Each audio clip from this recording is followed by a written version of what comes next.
What is going on, everyone? Welcome back to the Actually Good Coffee podcast, the show where we talk about all things coffee related, all while I drink a cup of coffee. Today, we are jump starting our engines to a topic that is what I've been dealing with a lot on a consistent basis right now. And that's what's happening within the coffee industry, especially with the C market hitting historic highs and the ripple effects being felt across the entire supply chain. Since this issue has been months in the making, I thought it'd be helpful to also let you in on what Maiden has been personally doing to work through this difficult time. Basically, this episode is for coffee professionals and for those who want to be in the know on what is going on behind the scenes of their daily cup of coffee. We'll break down this episode into 4 parts. The first part is what's currently happening in the C market. Second is how this impacts specialty coffee and quality. Third is a look at a similar time in history that this has happened, because believe it or not, these things do happen in history and we do get through it. And then number 4 is a roaster's perspective on navigating these changes. So a recent example of a coffee roaster who is dealing with these changes currently. So there's a lot to unpack, so buckle up and let's get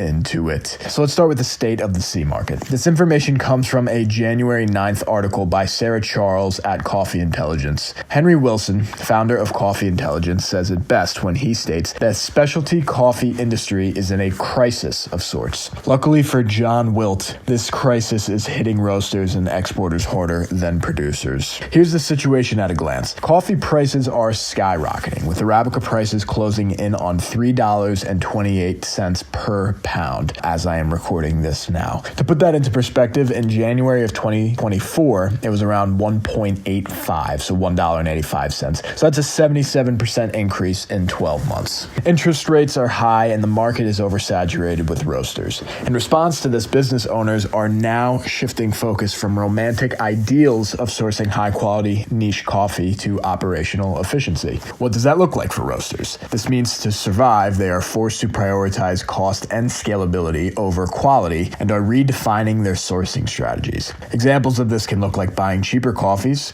for example, choosing a natural processed coffee over a washed, diversifying blends, so not getting hung up on selling single origins, sourcing from lower cost origins like Brazil rather than more expensive regions like Colombia, and investing in fewer high-end microlots and more budget-friendly beans. I think this article said it best when it states, roasters are no longer content with breaking even. They want to see dividends and sustainable growth. This is where the market currently is, a more pragmatic, competitive, and cost-conscious industry. I'll explain later in the episode specifically what Maiden has done and is planning to do. These are just general examples of decisions that many roasters, like myself, have had to sort through. So now let's talk about why these changes are impacting quality and the very foundation of specialty coffee. This information comes from another Coffee Intelligence article. These guys really do just crush it. But it's from October of 2024. I'm using it because it's still very relevant for context and does a great job at explaining a price increase's impact on specialty coffee. Historically, when coffee prices rise, quality suffers.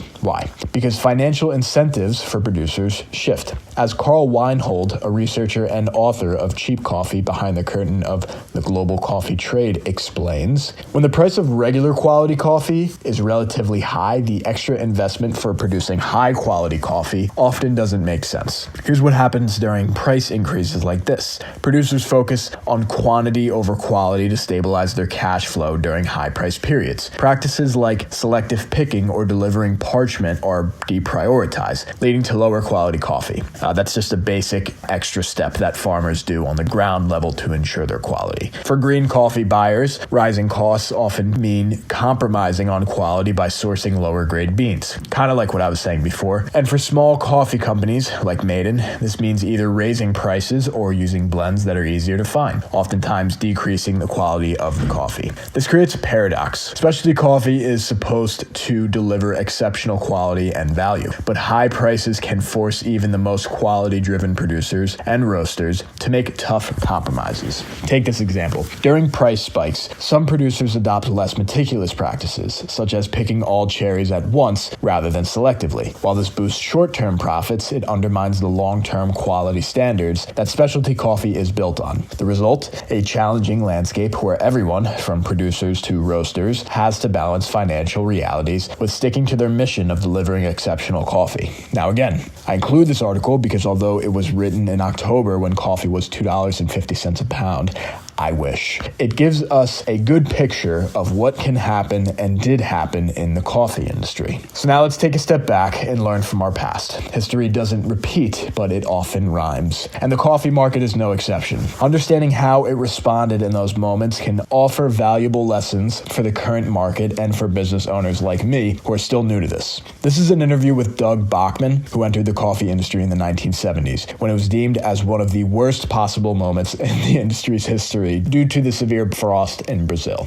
I like this interview because Doug provided great advice and insight into what they had to do as a roastery to navigate this and stand out amongst the competition. Although a different time, a lot of his solutions are decisions roasters now have to weigh. I'm just going to read the most important parts of this interview. So Doug says, after the frost in Brazil led to the market skyrocketing like it's doing now, our prices went up every other week. Roasters had to do what they had to do. You couldn't always get the coffee that you needed because of supply issues. You had to get whatever coffee you could get in your building and roast it regardless of what it was because customers were expecting you to deliver coffee. Robustas started to increasingly enter the market as well in a bid to save margins. When I started in the industry, a cup of coffee in Cincinnati was 10 cents a cup, after which it went up to 25, 45, and 50 cents consecutively. Like boom, it was so sudden. Procter & Gamble owned Folgers and leveraged their ties to the media to announce prices going up once a month. This meant that our customer base understood coffee price increases as well. The interviewer asks, how did roasters pivot to survive? I think this is the question we all want to hear the answer to right now. Doug Bachman says, sorry. On the production side, Wallingford went from producing a wide range of different blends to substantially streamlining operations with way fewer options.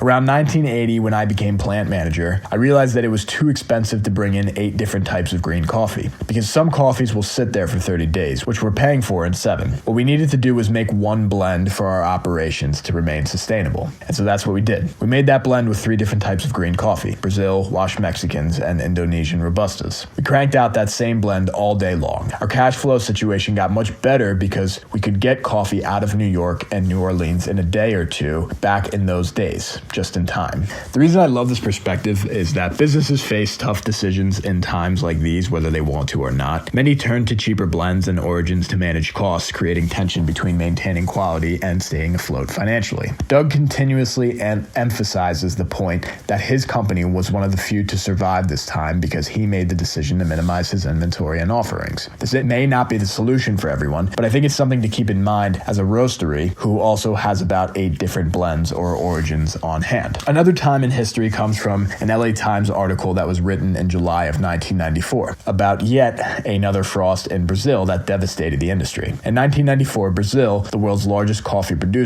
was hit by a devastating frost that wiped out nearly half of its crop. According to the Los Angeles Times, this natural disaster triggered an immediate and dramatic price surge. Arabica coffee prices doubled, hitting highs of $2.70 per pound. For them, the price of green coffee rose 87% since the first damaging frost in June. So not only did this price go up more percentage-wise, it only took a month. The impact of this was felt across the entire supply chain. Retail coffee prices skyrocketed, with major brands like Folgers and Maxwell House raising prices by as much as 30%. Specialty coffee shops, still in their infancy, also faced significant pressure. Many businesses either passed the cost on to customers or absorbed the losses to maintain customer loyalty. Producers, particularly in Brazil, scrambled to recover from the frost damage. Planting new trees and restoring farms required years of investment, and in the meantime, coffee quality suffered as the focus shifted toward rebuilding supply. One key takeaway from this period was the industry's lack of preparedness for such a significant supply chain disruption. It highlighted the need for better forecasting, diversification, and strategies to mitigate risk tied to climate and weather. So we know what roasters have done in the past. Now let's shift gears and look at this from the perspective of a more modern day roaster. Do you guys like all of the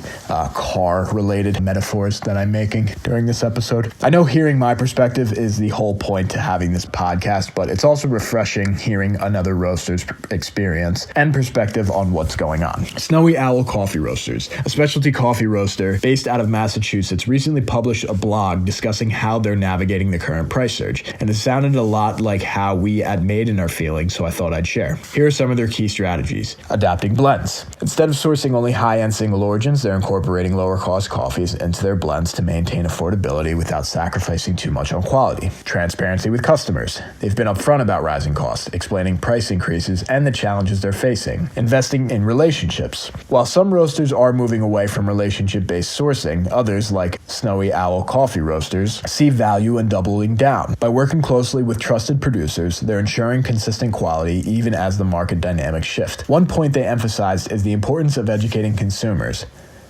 That's pretty cool. Specialty coffee drinkers often expect perfection at a reasonable price, but that just isn't realistic in today's market. They drive the point home by explaining how helping customers understand the complexities of the supply chain can create more realistic expectations and foster a deeper appreciation for the coffee in their cup, which I guess is pretty much the whole reason why I am taking the time to do this podcast. So, what does this mean for the future of coffee? I know this is a lot of information, and the industry is evolving. Specialty coffee is no longer just about passion and quality at all costs. It's becoming a more competitive, pragmatic space where survival depends on balancing cost efficiency with quality and innovation. At Maiden, we're currently surveying our options. We have a pretty flexible price range with our single origins, so there's not much pressure to tighten up our belt buckle in that department. We're still a small enough company to where we have a lot of flexibility in where we get our coffee from, even our blends. We're not buying freight containers worth of coffee every season. We've been able to grow year over year, so we've been able to keep our commitments with importers. For example, one of the importers that we use is named Cassetta Traders. I've named them before.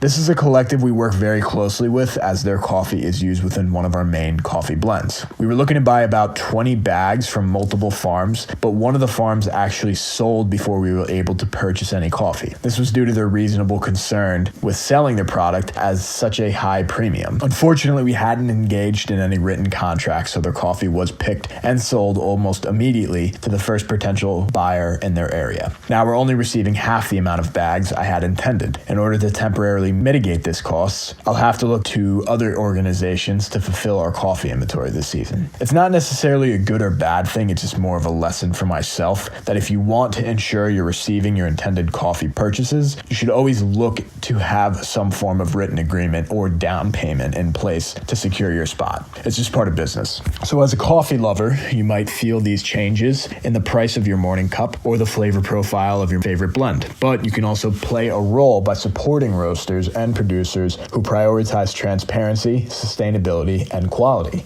even in challenging times. Survival will depend on our ability to balance quality with cost efficiency, maintain strong relationships while diversifying our client base, and innovate without losing sight of our core values. As always, thank you guys for listening. I really do appreciate it. Let me know if you like these longer form, more in-depth episodes by reposting them to your Instagram or just by DMing us.